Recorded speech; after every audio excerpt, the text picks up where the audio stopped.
और संग्राम में आपको बताने वाले हैं, इजराइल का इंतजार हो रहा था, पलटवार ईरान के पर किया जाना था, लेकिन बड़ा हमला हिजबुल्लाह की तरफ से कर दिया गया। अब तक के युद्ध में हिजबुल्लाह ने सबसे बड़ा अटैक इजराइल पर किया है। कैसे अब यह हमले को अंजाम दिया गया, कौन इसके पीछे हिजबुल्लाह के खड़ा है और अब इजराइल क्या करेगा? इजराइल का हमला क्या इससे भी खतरनाक होने वाला है, बताऊंगा संग्राम में। शुरुआत कर रहे हैं संग्राम की।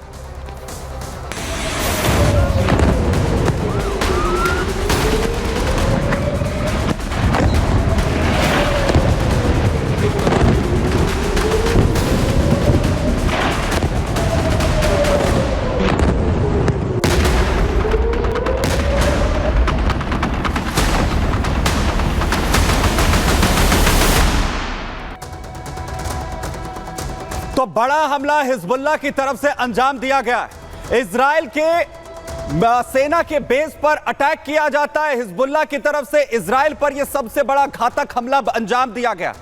प्लानिंग इसकी पहले से कर ली गई थी, इसके लिए ड्रोन का इस्तेमाल किया गया, इसके बाद इजराइल जो है वो पूरी तरह से सख्ते में आ गया और अब पलटवार की तैयारी यहां पर की गई है। लेकिन सबसे पहले मैं आपको तस्वीरें यहां पर दिखाता हूं कि आखिर कैसे इस हमले को अंजाम यहां पर दिया गया। तस्वीरें जो सामने आई हैं, हाइफा में हिजबुल्लाह की तरफ से बमबारी की जाती है, ड्रोन से आईडीएफ के जो सैन्य ठिकाने उन पर हमला यहां पर किया जाता है और सबसे बड़ा हमला यह आईडीएफ पर किया गया है, सेना के बेस पर यहां पर किया गया है।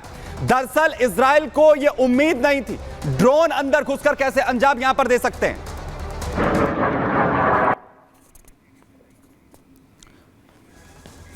बेनमियानी जहां पर इस हमले को अंजाम दिया जाता है, ड्रोन पहुंचते हैं बेस में।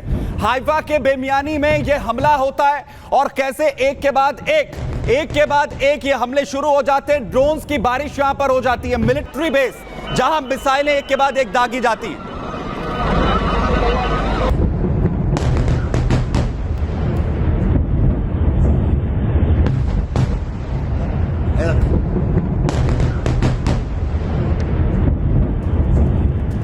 क्यों आखिर बेमियानी में हमला किया गया, क्यों टारगेट यहां पर किया गया, मैं आपको लोकेशन यहां पर बताता हूं। हाइफा एयरपोर्ट जहां आप देख रहे हैं बेहद करीब, यहीं पर बेस है आर्मी का, जहां निशाना ड्रोन के जरिए लगाया जाता है, हमले को यहां अंजाम दिया जाता है।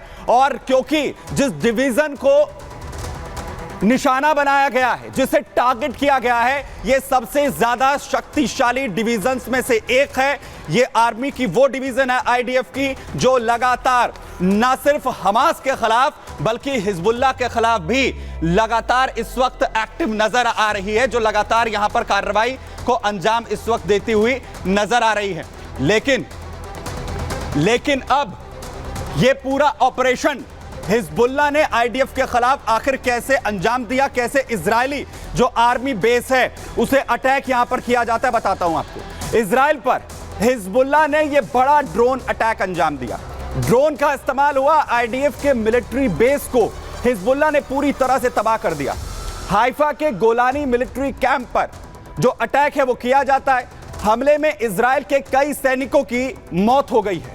हिजबुल्लाह के हमले में 70 से ज्यादा जवान घायल हुए हैं। वहीं इजरायली सैनिकों को भागने तक का मौका नहीं मिला। यह हिजबुल्लाह के अब तक के सबसे घातक हमलों में से एक है। वहीं सेंट्रल इजराइल के बेंजमियाना शहर जहां पर यह हमला किया जाता है, मध्य इजराइल में मिलिट्री बेस को निशाना बनाया जाता है। वहीं इजरायली ड्रोन से ईरानी ड्रोन से दरअसल इजराइल पर यह हमला अंजाम यहां पर दिया गया है।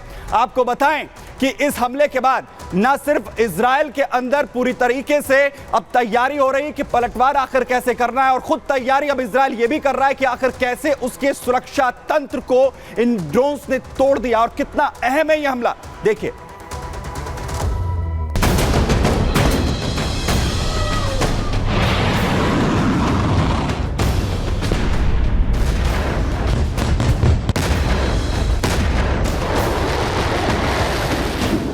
इजराइल और लेबनानी आतंकी संगठन हिजबुल्लाह के बीच खूनी जंग रुक नहीं रही है। इजरायली प्रधानमंत्री नेतन्याहू की फौज हिजबुल्लाह पर काल बनकर बरस रही है।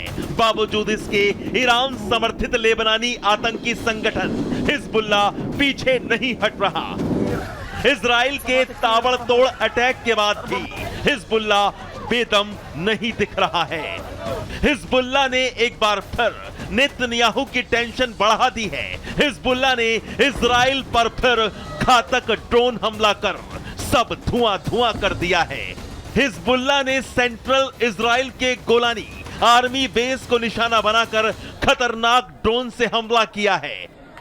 जो नसरुल्लाह के इंतकाल के बाद हिजबुल्लाह में काफ़ी कन्फ्यूजन की स्थिति थी, तो इस सब की जो इमदाद है वो ईरान ने दी है और ये काफ़ी बड़ा हमला है। और इज़राइल के जो गोलानी कैंटोनमेंट है उस पर अटैक किया है। हाइफा वैसे भी स्ट्रेटेजिकली बड़ा इम्पोर्टेंट है और इज़राइल यकीनन इसका माकूल जवाब देगा, लेकिन हिजबुल्लाह को अपनी एग्जिस्टेंस के लिए ये अटैक लाजमी था और ईरान से इस पे काफ़ी मदद आई है। इजरायली मीडिया के मुताबिक हिजबुल्लाह की तरफ से दागे गए दोनों ड्रोन मिरसाद थे, जिन्हें ईरान में अवाविल टी के नाम से जाना जाता है, जो समंदर के रास्ते से इजरायली इलाके में घुसे थे। हैरानी की बात यह है कि रडार पर एक मिरसाद ड्रोन को ट्रैक कर हाइफा के उत्तर में मार गिराया गया, लेकिन दूसरे ड्रोन मिरसाद का पीछा करते वक्त रडार से अचानक गायब हो गया। हिजबुल्लाह ने इजरायली मिलिट्री बेस में मौजूद डाइनिंग हॉल को निशाना बनाया था। इसके अलावा जिस वक्त हमले को अंजाम दिया गया उस वक्त कोई भी सायरन नहीं बजा था, जिस वजह से लोगों को भागने का मौका नहीं मिला। सवाल यह है कि क्या इजराइल का उन्नत एयर डिफेंस सिस्टम आयरन डोम नाकाम हो गया? हिजबुल्लाह के हमले को क्या आयरन डोम भाप नहीं पाया? इजराइल का जो आयरन डोम सिस्टम है वो एक बेहतरीन डिफेंस सिस्टम्स में उसकी गिनती होती है और it has stood the test of time. लेकिन कोई भी सिस्टम है वो अभेद्य नहीं होता, उसको परमिएट किया जा सकता है, उसमें भेद किया जा सकता है और यही हुआ है। अगर आप 7 अक्टूबर का अटैक लास्ट ईयर का देखें तो वहाँ भी आयरन डोम कॉम्प्रोमाइज सिचुएशन में पाया गया। इजराइल लगातार लेबनान में आतंकी संगठन हिजबुल्लाह के ठिकानों को ढूंढ ढूंढ कर मिटाने की कोशिश कर रहा है। इस दौरान इजरायली फौज ने एयर स्ट्राइक और जमीनी हमला कर हिजबुल्लाह के कई कमांडर समेत हिजबुल्लाह चीफ हसन नसरल्लाह को भी मार गिराया था। इस वजह से ईरान समर्थित आतंकी संगठन हिजबुल्लाह बौखलाया हुआ है और अब हिजबुल्लाह ने इजराइल पर मिरसाद ड्रोन छोड़कर अपनी बर्बादी के बारूद को दावत दे दी है। Bureau report, Republic Bharat.